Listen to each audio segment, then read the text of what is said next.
శివలింగం రెండుగా చీలిపోయి అందులో ఒక చిన్నారి కలిసిపోయింది. కర్ణాటకలోని ఈ గుడి రహస్యం మీకు తెలుసా? కర్ణాటకలోని కోలూరు అనే గ్రామంలో ఒక అద్భుతం జరిగింది. ఒక శివభక్తులు ఊరికి వెళ్తూ శివుడికి పాలు నివేదించమని తన చిన్న కూతురికి చెప్పాడు. ఆ చిన్నారి మనసులో కల్మషం లేదు. శివుడు నిజంగా పాలు తాగుతాడు అనుకుంది.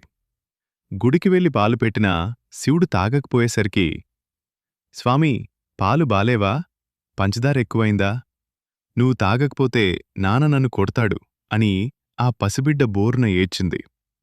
ఆ చిన్నారి కన్నీటికి, నిష్కల్మషమైన ప్రేమకు కరిగిపోయిన భోళాశంకరుడు లింగం నుంచి బయటికి వచ్చి ఆ పాలు తాగాడు. కాని ఊరునుంచి వచ్చిన తర్వాత ఆమె తండ్రి ఇది నమ్మలేదు. రాయి ఎక్కడైనా పాలు తాగుతుందా? అబద్ధాలు చెప్తావా? అని కోపంగా ఆ చిన్నారిని కొట్టబోయాడు. బాధపడిన ఆ చిన్నారి పరుగున వెళ్లి శివలింగాన్ని గట్టిగా హత్తుకుంది.